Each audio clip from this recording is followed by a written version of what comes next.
Hoje é um dia super especial para a Editora Foco, não só porque eu vou estar aqui, porque eu estarei aqui, né? Melhor, porque eu estarei aqui apresentando a nova obra Contratos Algorítmicos, Conceito, Função e Interpretação, como também eu estarei aqui na condição de estudante, porque o livro é muito instigante e José Luiz de Moura Faleiro Júnior estará conosco explicando tudo o que temos dentro dessa obra e o que isso traz de impactos. Ele já chegou aqui para a nossa sociedade. O livro é disruptivo, bem escrito, como vocês conhecem na doutrina.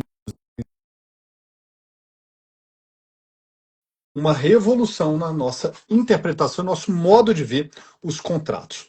Sejam todos muito bem-vindos. Hoje é dia 6 de outubro de 2025 e conosco agora ele, incrivelmente pontual, José Luiz de Moura Faleiro Júnior, meu querido amigo. Estou sim lhe devendo uma visita, mas não passará desse ano. Seja muito bem-vindo. Grande Léo, tudo bem, meu amigo? Graças a Deus, e você?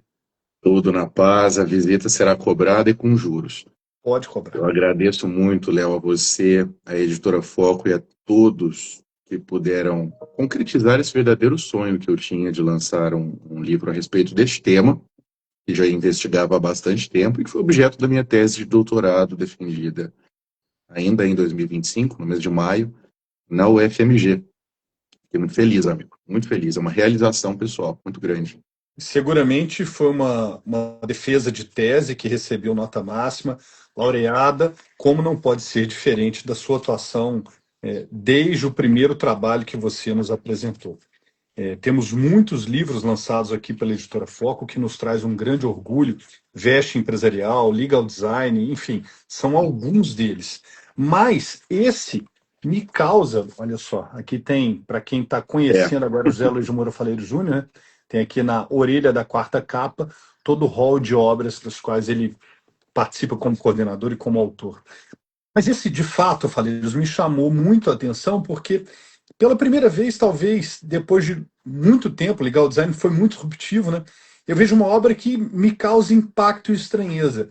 Será que, de fato, estamos lidando com uma nova geração contratual? O que isso pode mudar na nossa vida enquanto consumidores, enquanto contratantes? Quais são os nossos deveres enquanto operadores do direito e enquanto pessoas comuns? Excelente, Léo. Já não é de hoje, pelo contrário, já se vão mais ou menos 10 anos, desde quando eu comecei a explorar a rede blockchain. Obviamente, iniciando pelo mercado cripto e entendendo como funciona, como opera esse ecossistema tão transformador. E um dos assuntos dependentes da discussão sobre blockchain é o dos chamados smart contracts. Perfeito. O problema é que essa nomenclatura, smart contract, não surgiu com a blockchain.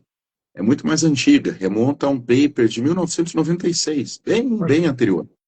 Ao contrário, a blockchain surge em 2008, é bem mais contemporânea do que o termo smart contracts. E o termo leva a erro. Eu tenho sido um defensor voraz da ideia, Léo, de que nós precisamos deixar de assimilar os chamados, aspas, contratos inteligentes da blockchain por essa terminologia. Porque de inteligentes eles não têm nada, primeira coisa. Segundo, a terminologia não é criada, não foi criada para refletir o que a blockchain oferece. E não necessariamente é necessário que a automatização do cumprimento obrigacional, que é o que se quer definir com o termo smart contract, esteja na blockchain. Muito pelo contrário, não mesmo. Existem situações em que algoritmicamente se consegue procedimentalizar o cumprimento obrigacional fora da rede blockchain. Então, essa tese defende isto, o fim da utilização da terminologia smart contract para refletir a utilização de automatizações dentro de uma estrutura contratual.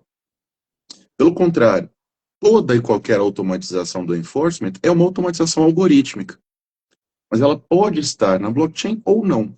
Ou não, é. Contratos algorítmicos on-chain, na blockchain, em cadeia, em corrente, vamos traduzir literalmente, ou fora da blockchain, off-chain, fora da cadeia de blocos, fora da corrente. Isso facilita demais, facilita sobremaneira a alocação do tema. Por quê?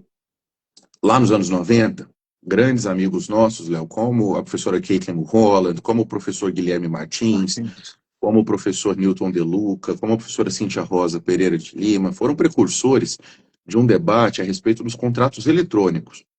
Existem inúmeros trabalhos publicados no Brasil, inclusive desses autores que citei, que descrevem como devem ser tutelados os contratos eletrônicos. Mas a contratação eletrônica é uma contratação analógica.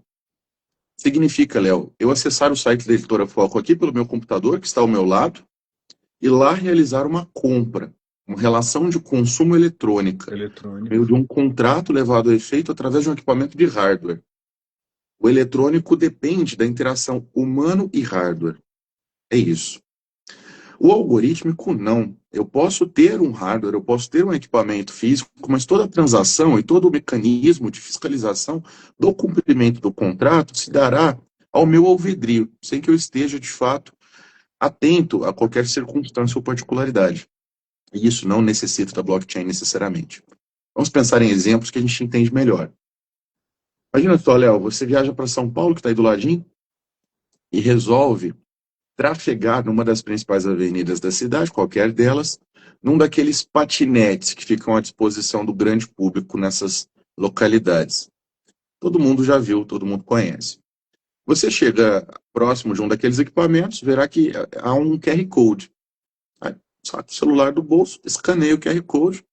A empresa que administra esses veículos te dará a opção de fazer um pagamento por um período durante o qual você utilizará esse patinete.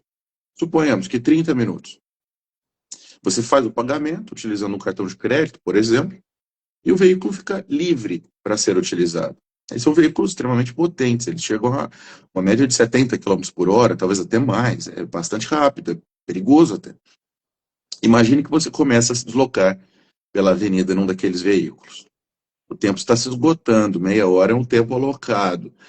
Se não houver uma supervisão algorítmica, o enforcement de encerramento do cumprimento obrigacional, que neste caso é a liberação do veículo para uso, deverá ser abrupto, gerando uma interrupção e uma frenagem imediata do veículo. O que aconteceria, imagina, se o indivíduo estivesse numa situação não gerenciada por algoritmo e fosse, de repente, impedido de prosseguir? Ele seria lançado quilômetros adiante. Seria muito grave, geraria muitos danos. Isso é conhecido, é um risco conhecido.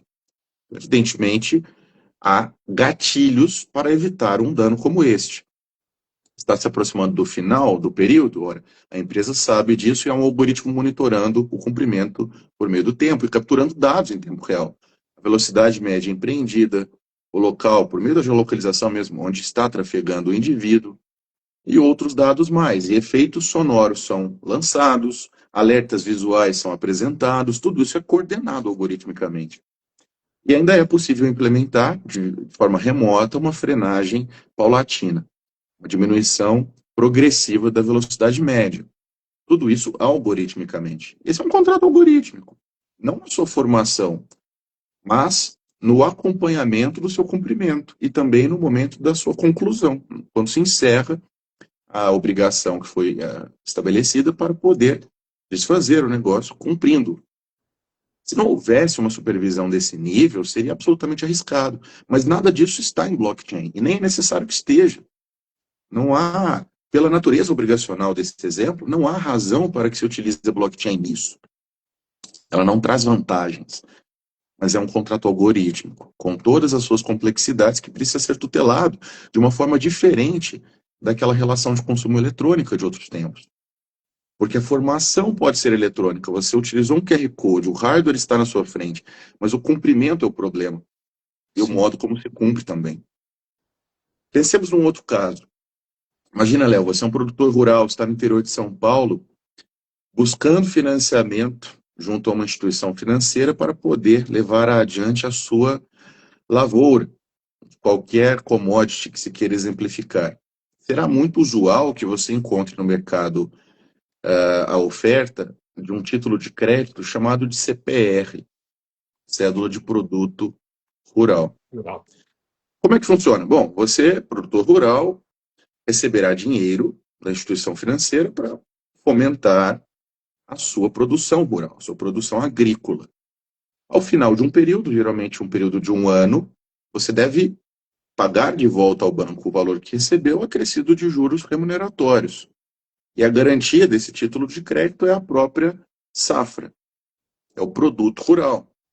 Caso você não pague, a instituição financeira terá como escutir a garantia para si, reivindicando os grãos produzidos, a safra. É assim que funciona. Mas existem circunstâncias, existem intempéries que podem afetar o cumprimento desse vínculo obrigacional por força do título de crédito. Imagine que as chuvas não foram o bastante. Portanto, a safra não se concretizou ou não se concretizou satisfatoriamente. Essa é uma situação evidentemente perturbadora que afeta o cumprimento obrigacional e que pode gerar uma impossibilidade total ou parcial. É algo que se resolve muito tranquilamente pelas regras do artigo 317 do Código Civil. Não há necessidade de uma reforma para tutelar esse tipo de objeto. Perfeito.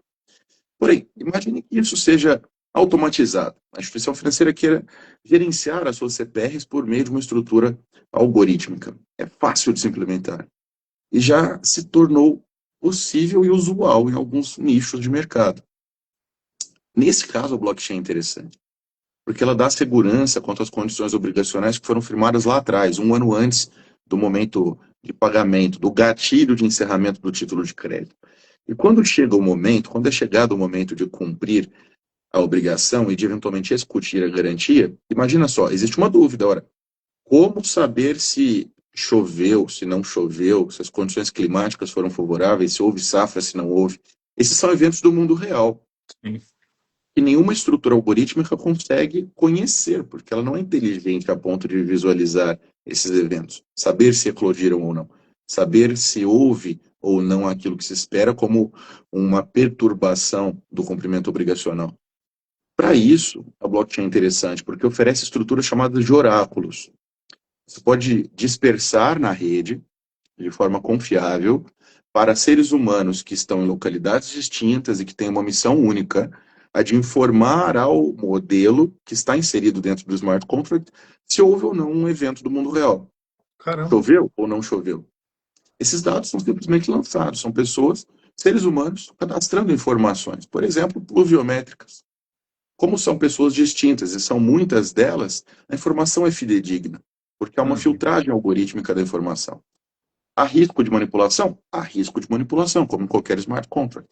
Sim. Mas a pluralidade de fontes minimiza esse risco, fazendo com que o gatilho só seja acionado, mesmo para um evento do mundo real, caso haja suficiência de informações fidedignas inseridas no sistema da blockchain, em um smart contract, vamos chamar assim porque é usual, um contrato algorítmico on-chain por múltiplas fontes. E nesse caso, a instituição financeira gerencia de forma automatizada a execução da garantia, o que é também um caminho viável para acionar e sistematizar melhor aquela multiplicidade de títulos de crédito que existem a respeito desse tema e que precisam ser adequadamente gerenciados para que não haja erro em relação a perturbações que afetem o cumprimento.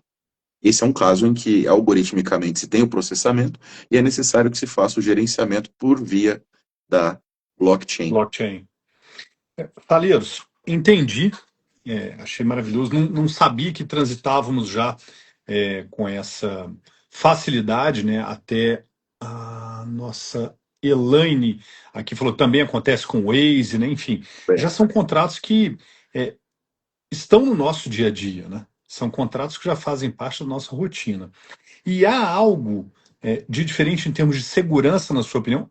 Presumo que sim, pelo que estamos vendo aqui, é um avanço para a nossa segurança. De volta ao exemplo da patinete, imagina você ali no meio da Faria Lima, de repente o patinete para, você vai morrer, não tenha dúvida disso, né? Então, queria que você nos desse essa sombra de segurança. Léo, sim, é um avanço ou não? Você está completamente errado, Léo. Não é uma segurança, é uma manipulação terrível dos dados. Não, pelo que eu estou vendo, é um ponto muito positivo. É um ponto muito positivo. Há estruturas algorítmicas muito seguras hoje que fazem fiscalização do cumprimento em tempo real de um contrato como este, que dependa de sutilezas como a geolocalização, como o cálculo da velocidade média, e não apenas um timer que sim. progressivamente se esgota para dizer que foi cumprido o objeto contratual. São salvaguardas contratuais.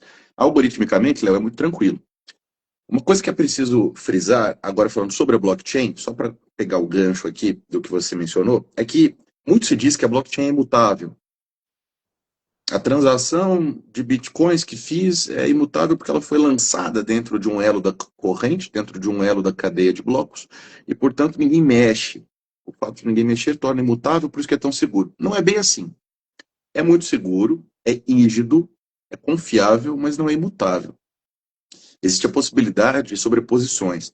E quando se trabalha com a rede Ethereum, que é a principal delas no que diz respeito aos chamados smart contracts, o que a Ethereum oferece é a alocação dentro de um bloco da cadeia de uma conta. Em inglês, literalmente traduzida como account. Então, eu entro no sistema Remix. Se vocês quiserem acessar agora, não há nenhuma dificuldade, abram o navegador e coloquem lá remix, R-E-M-I-X, .ethereum, E-T-H-E-R-U-M.org. É gratuito, vocês nem precisam estar logados. Vocês poderão programar um contrato, um smart contract, na hora. Bem, Que loucura. criando uma conta no sistema Remix, a conta ficará cadastrada no elo da corrente, não o teor do contrato. Depois de eu programá-lo, e estou falando de programação mesmo, linguagem de programação, Programação, sim. chama-se Solidity, a linguagem utilizada pela Ethereum, que é uma derivação da linguagem Python, muito conhecida por programadores e desenvolvedores, talvez a mais popular dos dias de hoje. Então, quem sabe Python, programa em Solidity sem nenhum problema. Entrei lá, programei, acrescentei uma API, incorporei uma função, defini em linguagem de programação o que eu quero que seja feito. A conta está no elo. A linguagem de programação deverá ser convertida em um programa de computador. Eu gero uma build e faço o seu lançamento. Nada me impede de fazer sobreposições de código, como se fossem, mal comparando, tá? Aditivos contratuais. Eu crio uma sobreposição de linguagem de programação para alterar um pouco, uma parte, um trecho daquilo que anteriormente foi lançado na account. Então, é possível fazer esses acréscimos, essas sobreposições. Pelo fato de a blockchain oferecer essa margem de possibilidade, se torna muito interessante utilizá-la para contratos de vínculo um pouco mais longo, não necessariamente relacionais, mas que podem vir a demandar alterações, modificações, aditivos. E isso torna muito seguro contar com a blockchain para esse tipo de estrutura.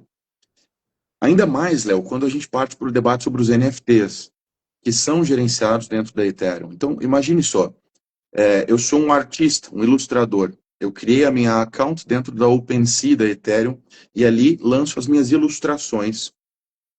Eu quero licenciá-las, eu não quero vendê-las. Então, você como interessado, acessa o site opensea.io, mar aberto, opensea.io. Localiza uma ilustração de minha autoria que estaria disponível para licença. Você acha a ilustração cativante, interessante, e como eu estou licenciando, não estou vendendo, eu cobro um preço muito módico. Por exemplo, $1 por licença, que dá direito a um uso. Você adquire, paga esse $1 que virá para o meu bolso, por meio do pagamento que pode ser em reais e será convertido para Ethers, o criptoativo da Ethereum. E você depois liga para o nosso Léo Hermano e diz: Léo, essa ilustração aqui é fantástica. Vai ficar muito interessante na capa do livro do Falheiros. A utilização dela vai dar uma outra qualidade gráfica para cá. Então, utilize. Você pode fazê-lo sem nenhum problema. E eu fui remunerado por isso. Enquanto ilustrador, isso é maravilhoso. Eu não tive nenhuma violação de direito autoral, Sim. porque está sob licença. E eu sei exatamente quem licenciou, não vou saber exatamente se utilizou mais de uma vez ou não, mas eu recebi por isso. Essa é uma gestão algorítmica que faço enquanto criador de conteúdo dentro de um mercado de NFTs por meio de um contrato algorítmico on-chain, cuja liberação será feita de forma automatizada. Agora, eu poderia fazer isso de uma forma muito mais ampla. Imagina que eu sou um músico, então estou criando ali trilhas musicais e licenciando para criadores de conteúdo que vão usá-las no YouTube como trilhas de fundo, não gratuitas, não licenciadas pelo modelo Creative Commons. Perceba, a propriedade intelectual também entra nesse ecossistema de gestão dentro da blockchain de uma forma muito rica para licença de uso do conteúdo autoral. Isso é maravilhoso para fotógrafos, ilustradores, músicos em geral. A possibilidade é imensa. E é interessante porque toda essa gestão é algorítmica, mas está lançada dentro de uma account da rede Ethereum, A rede dentro Ethereum. de blockchain. Por isso, contratos algorítmicos on-chain, também nesse exemplo da account. Meu amigo, você já deu aqui a letra do que deve vir na reforma do Código Civil, ou do que não deve vir, né? Gostaria que você contextualizasse essa questão vista sob a ótica da reforma e já apontasse a utilidade da obra para os operadores do direito, os que estão em Ótimo. formação e os que estão por vir, e os que já estão em Léo, operação, claro. excelente comentário. A obra está subdividida em 3 capítulos do desenvolvimento. Ao final de cada capítulo, eu trago conclusões parciais. Por quê? Eu não sei se os colegas já conhecem, mas o subtítulo da obra está menorzinho aqui, ó. Mas está lá, conceito, função e interpretação. O capítulo 2 da obra, depois da introdução, da longa introdução, o capítulo 2 trata do conceito. O que é um contrato algorítmico? O capítulo 3 trata da sua função. Como se deve avaliar a funcionalidade de um contrato algorítmico. O capítulo 4 trata da sua interpretação. São temas típicos do direito dos contratos. Pois bem, nas conclusões parciais de cada um desses 3 capítulos do desenvolvimento, eu trago uma reflexão crítica sobre o que nos é apresentado pela comissão de juristas incumbida da reforma do Código Civil, que gerou o projeto de lei número 4 de 2025, que nós todos conhecemos e estamos acompanhando a tramitação inicial no Senado Federal. Eu tenho o máximo respeito por todos os membros da comissão de juristas. E no que toca a temas como contratos inteligentes, né, os smart contracts, existe uma subcomissão de juristas chamada de Subcomissão de Direito Civil Digital, e é quanto ao trabalho dela que eu trago as minhas opiniões. Em Opiniões. alguns pontos também comento os trabalhos da Subcomissão de Contratos. Ambas tiveram membros brilhantes na sua composição. Posso citar os nomes sem nenhum problema, não é? Na Subcomissão de Direito dos Contratos, nomes de grandes professores, grandes amigos, não é? Como o nosso querido professor Carlos Pianovski, a professora Cláudia Lima Marques, o nosso professor Carlos Elias, que fizeram um trabalho brilhante. Eu vejo o trabalho da subcomissão de contratos, Léo, como irretocável. Muda muito pouco, isso é importante. No tema do direito civil digital, nós tivemos nomes igualmente incrivelmente elogiáveis, professores fantásticos, como o professor Ricardo Campos, a professora Laura Porto, o professor Gerli Nunes, um grande amigo, queridíssimo amigo, o professor Gerli Nunes. Não há nenhuma crítica às pessoas, mas no que diz respeito à subcomissão de direito civil digital, a minha posição, e acredito que de todos os colegas que pesquisam o direito digital com os quais conversei a respeito das alterações propostas, é uma posição um pouco reticente. Se de um lado eu vejo com bons olhos o trabalho do time de contratos, eu vejo com um pouco de preocupação o trabalho do time de direito civil digital, infelizmente. E quanto aos smart contracts, esta subcomissão nos traz um conceito que está no artigo 2027, tracinho AU. AU. É um conceito de smart contract, um conceito péssimo, mal redigida, a redação é muito caótica e cai nos erros que eu tentei desmistificar, tentando trazer o nome smart contract, depois ainda chamando de contrato inteligente, para uma contemporaneidade na qual não se trabalha mais com a noção do Nick Szabo, lá dos anos 90, nem reflete muito bem o que o Nakamoto descreveu para a blockchain, menos ainda o que a Ethereum oferece na estrutura das accounts, para o mercado de NFTs, para a estruturação do cumprimento e do enforcement obrigacional automatizado por oráculos, ou seja, eu nem vou me ater muito ao palavreado utilizado pela subcomissão. Depois leiam o artigo 2027 AU e verão que ele é inconsistente na sua própria redação. E o que vem depois do AU, que são outras tentativas de sistematizar a legalidade funcional e interpretativa dos chamados smart contracts pela comissão, não cumpre o que está aqui na minha tese. de modo algum. É inviável e torna absolutamente impossível a própria fiscalização. E para tentar superar o que está posto no projeto de lei número 4, eu também trago, já que é uma tese, precisa trazer proposições, tem que ser, Proposições, claro. claro, é o Reflexivo, papel de uma provocativo. tese de doutorado, tentar não apenas apontar o problema, mas também trazer uma solução. Ao contrário do que fez a Subcomissão de Direito Civil Digital, tentando dar conta de tudo por meio de uma reforma que acrescenta dispositivos novos ao Código Civil, eu proponho uma leitura sistematizada do artigo 317, quando trata das obrigações, do artigo 104, quando trata da teoria do negócio jurídico nos seus elementos obrigatórios, e Obrigatórios. também dos artigos que tratam dos elementos acidentais do negócio jurídico, condição, termo e encargo, a partir do artigo 122 do Código Civil, e ainda de todas as várias temáticas previstas no livro dos contratos do Código Civil, se iniciando pelo artigo 421. Então, todo tipo de possibilidade de perturbação, todo tipo de possibilidade relacionada ao inadimplemento e às suas múltiplas consequências, eu ataco dentro do livro, e a conclusão é uma só, Léo. Dá para compatibilizar tudo que já existe no Código Civil de 2002 Olha com a só. estrutura dos chamados contratos algorítmicos on-chain ou off-chain. É apenas uma questão de leitura e de adequada aplicação. Então, eu vou na via contrária à comissão de reforma, principalmente ao trabalho da subcomissão de Direito Civil Digital. E festejo muito do que fez a subcomissão de contratos, repito, a quem eu desço elogios efusivos, porque adapta algumas singelezas do direito dos contratos que nós já conhecemos, e essas singelezas tornam mais palatável o que eu proponho. Mas mesmo que não houvesse reforma, o Código Civil, como está posto, já dá conta do recado. Basta uma releitura.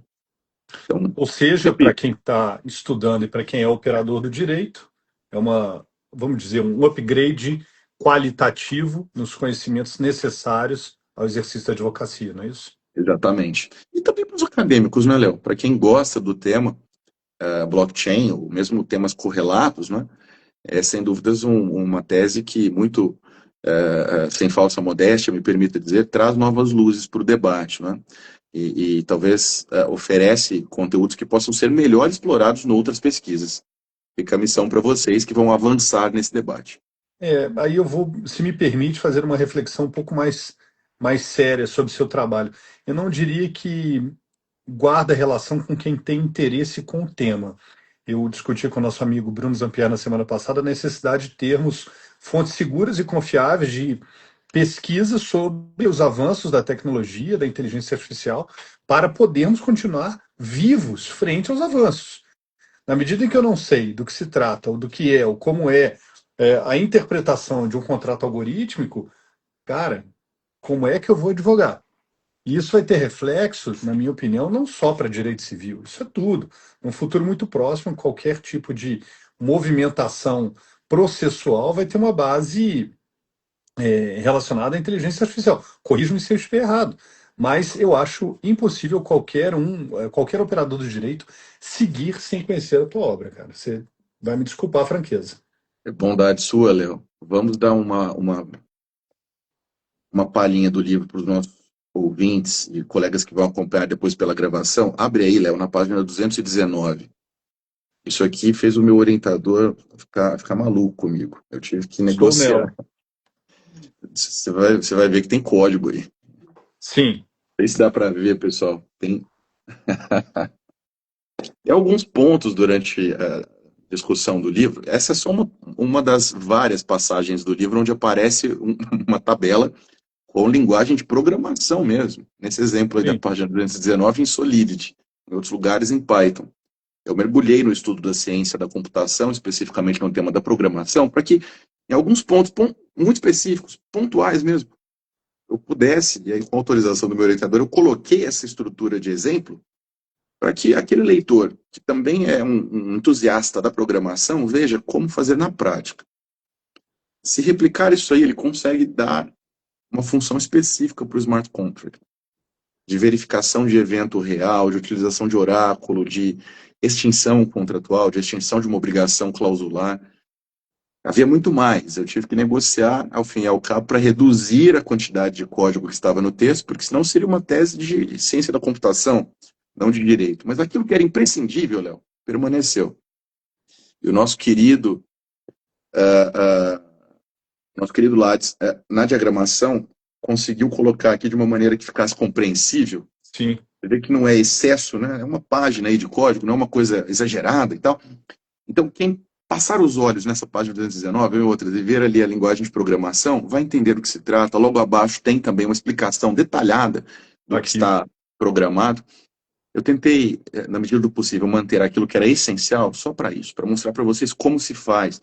Não é uma tese que está preocupada apenas com a teoria por trás, também com o modo pelo qual se implementa na prática.